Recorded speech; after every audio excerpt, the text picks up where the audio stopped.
Hello दोस्तों, कैसे हैं आप सभी। आशा करते हैं आप सभी स्वस्थ होंगे, मस्त होंगे और आपकी स्टडी भी अच्छी चल रही होगी। दोस्तों आज हम अपनी इस क्लास में Uttarakhand BS Negi MCQ class number 25 पढ़ने जा रहे हैं, जिसमें आज हम गोरखा काल से संबंधित चौथी क्लास को पढ़ेंगे और आज हमारा गोरखा काल कंप्लीट हो जाएगा। जिन लोगों ने गोरखों से संबंधित पिछली सभी क्लासेस नहीं देखी हैं तो वह प्ले लिस्ट में जाकर उन क्लासेस को देख सकते हैं। दोस्तों हम अपनी इस सीरीज में नए पैटर्न पर आधारित प्रश्नों को कर रहे हैं।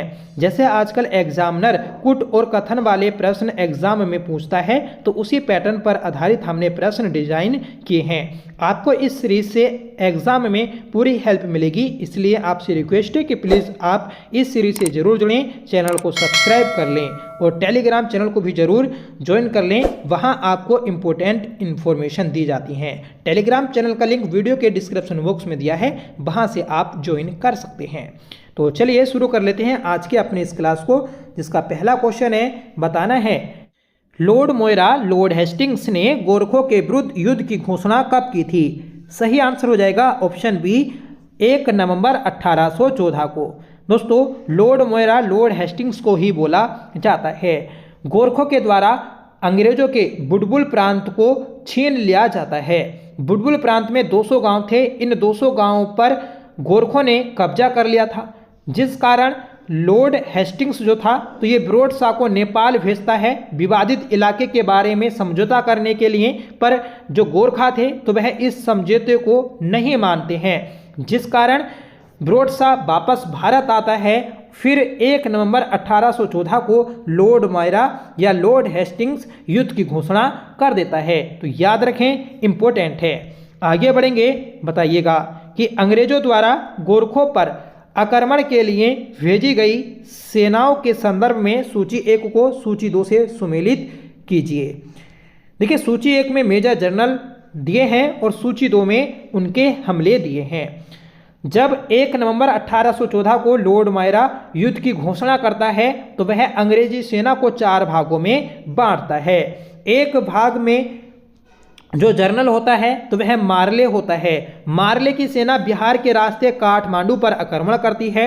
दूसरी सेना का जो जनरल होता है तो वह जेएस वुड होता है और ये गोरखपुर पर आक्रमण करता है, ठीक है। और जेलेस्पी ये देहरादून के खलंगा किले पर आक्रमण करता है। और दोस्तों ओक्टरलोनी ये सतलुज तथा यमुना नदी के मध्यवर्ती व गोरखा शासन की पश्चिमी सीमा पर आक्रमण करता है, ठीक है। तो आपका जो कुट बनेगा पहले का पहला, दूसरे का दूसरा, तीसरे का तीसरा और चौथे का चौथा। तो 1 2 3 4 ये आपका सही हो जाएगा, ठीक है। तो इस क्वेश्चन का सही आंसर हो जाएगा ऑप्शन सी। आगे बढ़ेंगे, बताइएगा कि ब्रिटिश एवं नेपाल युद्ध का कारण क्या था। देखिए ब्रिटिश और नेपाल युद्ध का कारण जो था तो वह गोरखपुर का बुडबुल प्रांत था। सही आंसर हो जाएगा ऑप्शन ए। बुडबुल प्रांत के जो 200 गांव थे तो वह गोरखों के द्वारा छीन लिए जाते हैं। देखिए गोरखा प्रधान था भीमसेन थापा।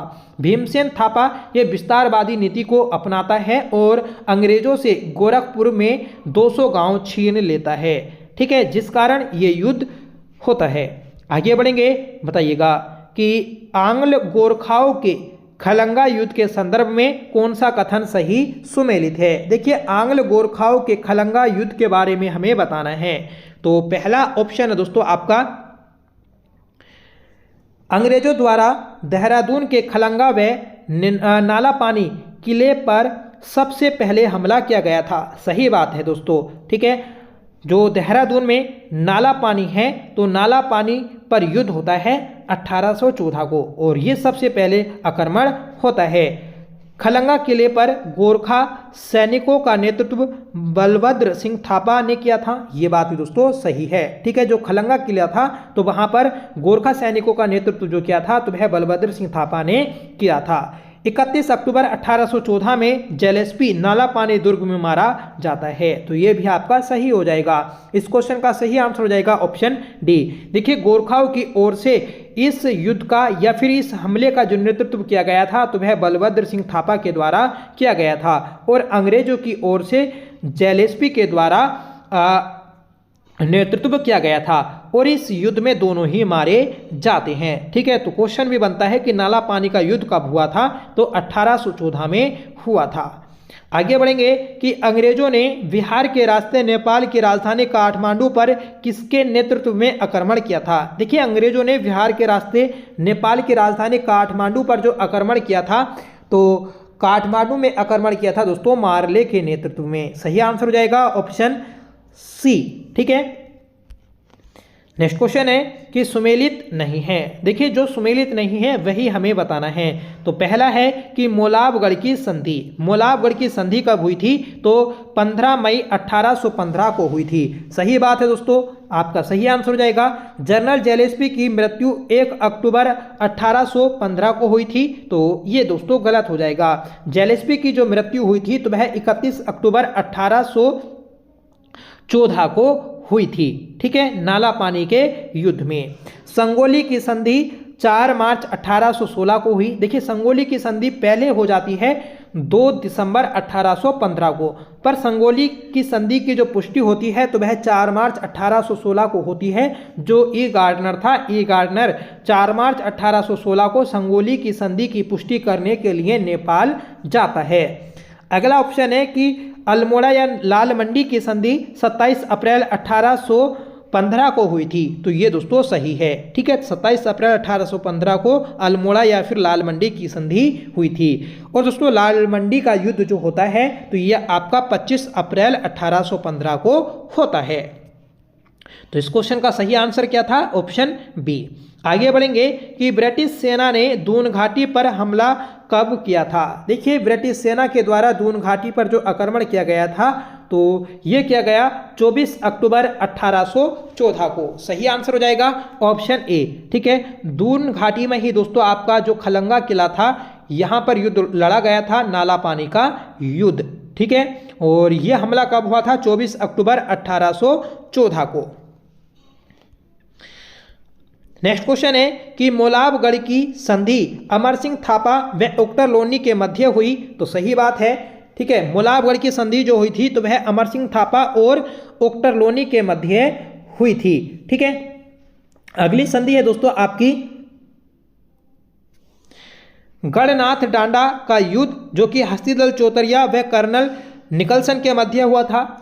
अगला है कि खलंगा और नाला पानी का युद्ध प्रधुमन शाह व गोरखों के मध्य हुआ था, तो ये दोस्तों गलत हो जाएगा, क्योंकि नाला पानी या फिर खलंगा का युद्ध जो हुआ था तो वह बलभद्र सिंह थापा और जेलेस्पी के मध्य हुआ था।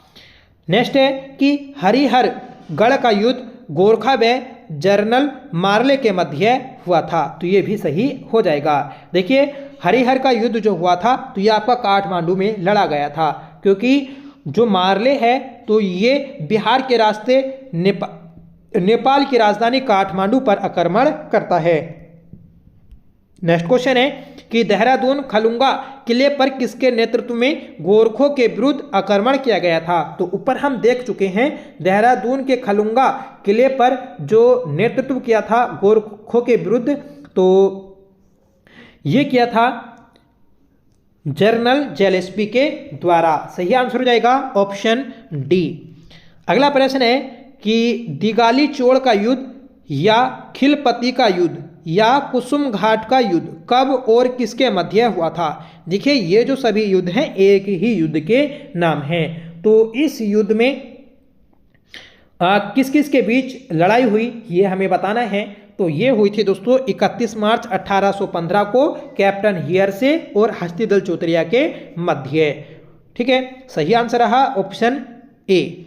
अगला प्रश्न है कि आंग्ल गोरखा युद्ध का मुख्य कारण था। देखिए, आंग्ल गोरखा युद्ध का जो मुख्य कारण था तो वह गोरखों के बुलबुल प्रांत में अंग्रेजों से गोरखों ने 200 गांव छीन लिए थे। ठीक है, तो यही मुख्य कारण था। जब 200 गांव गोरखों के द्वारा छीन लिए जाते हैं, फिर जो ब्रोड शाह था वह शांति समझौते के लिए नेपाल जाता है और शांति समझौता नहीं हो पाता, जिस कारण भारत वापस आता है। और फिर दोस्तों जो लॉर्ड मायरा या फिर लॉर्ड हेस्टिंग है तो वह युद्ध की घोषणा 1 नवंबर 1814 को कर देता है। अगला प्रश्न है कि संगोली की संधि की निम्नलिखित शर्तें थीं। देखिए, संगोली की संधि जो हुई थी तो उसमें कुछ शर्तें रखी गई थीं। ठीक है। तो पहली शर्त थी कि काठमांडू में ब्रिटिश रेजिमेंट की नियुक्ति की जाएगी, सही बात है। दूसरी है कि काली नदी विभाजन रेखा होगी, सही बात है दोस्तों ये भी, ठीक है। फिर है कि गोरखा ब्रिटिश को सालाना कर देंगे, तो ये गलत हो जाएगा, ठीक है। सालाना कर की कोई बात नहीं हुई थी। गोरखों को ब्रिटिश सेना में भर्ती करना होगा, ये बात भी सही है। तो इसमें पहला, दूसरा और चौथा कुट सही आंसर हो जाएगा। तो इसलिए ऑप्शन सी सही आंसर है। आगे बढ़ेंगे कि मेजर जनरल वुड के नेतृत्व में अंग्रेजों द्वारा किस स्थान पर आक्रमण किया गया था। देखिए मेजर जनरल वुड के द्वारा जो आक्रमण किया गया था, तो ये किया गया था गोरखपुर में, सही आंसर हो जाएगा ऑप्शन बी, ठीक है। नेक्स्ट क्वेश्चन है कि निम्न में से अमर सिंह थापा व ओक्टालोनी के मध्य युद्ध हुआ। देखिए अमर सिंह थापा और ओक्टालोनी के मध्य जो युद्ध हुआ था, तो वह बताना है कि कौन कौन सा युद्ध हुआ था, ठीक है। तो ये युद्ध आपके 4 दे रखे हैं, इनमें से बताना है कि कौन सा नहीं कौन सा हुआ था, ठीक है। तो देखिए ये हुए थे आपके मोलाबगढ़ या फिर नाहन का युद्ध, जेतक का युद्ध और रामगढ़ का युद्ध। तो ये 3 युद्ध हुए थे। जो गढ़नाथ डांडा का युद्ध है ये नहीं हुआ था, ठीक है। इसलिए जो आपका सही आंसर है ऑप्शन बी हो जाएगा। आगे बढ़ेंगे कि 24 अक्टूबर 1814 ईस्वी में ब्रिटिश सेना जेलेस्पी के नेतृत्व में निम्न दर्रों से होते हुए देहरादून पहुंची थी। देखिए 24 अक्टूबर 1814 को ब्रिटिश सेना के द्वारा दून में आक्रमण किया जाता है। तो ये तिमली दर्रा और मोहन पास दर्रे से जाते हैं, पर बरासू और हरकीदुन दर्रे से नहीं जाते। हमें बताना है कि कूट के माध्यम से गलत विकल्प का चयन करें। तो इन 2 दर्रों से नहीं जाते, 2 से जाते हैं। तो इसमें 2 और 3 सही आंसर हो जाएगा ऑप्शन बी, ठीक है। फ्रेंड्स ये क्लास आपको पसंद आए तो प्लीज़ इसे लाइक जरूर करिएगा, और आप चैनल पर पहली बार विजिट कर रहे हैं तो प्लीज़ चैनल को भी सब्सक्राइब जरूर कर लीजिएगा, ठीक है। प्रश्न है हमारा कि कथन 1, अल्मोड़ा या लाल मंडी किले का युद्ध 25 अप्रैल 1815 को कर्नल निकोलस और चामू भंडारी के बीच हुआ था, सही बात है। अल्मोड़ा या फिर लाल मंडी का जो युद्ध हुआ था 25 अप्रैल 1815 को, तो ये कर्नल निकोलस और चामू भंडारी के बीच में हुआ था। इस युद्ध में गोरखाओं की हार हुई व लाल मंडी किले का नाम फोर्ट मोइरा रखा गया। तो ये भी आपका सही है। तो कथन 1, कथन 2 दोनों ही सही हैं। तो ऑप्शन सी आपका सही आंसर हो जाएगा। अगला प्रश्न है कि खलुंगा किले एवं नाला पानी किले में गोरखाओं का नेतृत्व किसने किया था। देखिए खलंगा किला या फिर नाला पानी का जो युद्ध हुआ था 1814 में, तो इसमें गोरखाओं का नेतृत्व किया था बलभद्र सिंह थापा ने, और अंग्रेजों का नेतृत्व किया था जेलेस्पी ने, ठीक है। तो इसमें ऑप्शन बी आपका सही आंसर हो जाएगा। अगला प्रश्न है कि 27 अप्रैल 1815 को अल्मोड़ा या लाल मंडी की संधि में अंग्रेजों की ओर से गार्डनर ने हस्ताक्षर किए, जबकि गोरखाओं में किसने हस्ताक्षर किए थे। तो चौतरिया बमशाह ने किए थे, चामू भंडारी ने किए थे और जसवर्धन थापा ने किए थे। गजराज मिश्र ने नहीं किए थे। तो इसमें आपका पहला, दूसरा, तीसरा कुछ सही आंसर हो जाएगा ऑप्शन डी, ठीक है। तो फ्रेंड्स ये थी आज की हमारी क्लास। इस क्लास के माध्यम से हमने अपना गोरखा शासन समाप्त कर लिया है। अब दोस्तों हम नेक्स्ट क्लास में पढ़ेंगे टिहरी रियासत को, ठीक है। हम 25 क्लास कर चुके हैं उत्तराखंड वीएस नेगी बुक को। जो नया एडिशन है 5th एडिशन, उसी को हम एमसीक्यू के रूप में कर रहे हैं। इस सीरीज के माध्यम से दोस्तों एग्जाम में ज़रूर हेल्प मिलेगी, और जो आपका एग्ज़ाम होगा उस एग्ज़ाम में दोस्तों आप अच्छा स्कोर कर पाएंगे। हम दोस्तों सभी पीडीएफ आपके टेलीग्राम चैनल पर सेंड कर देंगे। टेलीग्राम चैनल का लिंक वीडियो के डिस्क्रिप्शन बॉक्स में दिया है, तो प्लीज़ आप टेलीग्राम चैनल को जरूर ज्वाइन कर लीजिएगा, और कमेंट करके ज़रूर बताएं कि आपको ये क्लास कैसी लगी। आई होप ये क्लास आपको ज़रूर पसंद आई होगी, ठीक है। तो चलिए मिलते हैं नेक्स्ट वीडियो के साथ, तब तक के लिए bye. Thank you so much for watching. जय हिंद।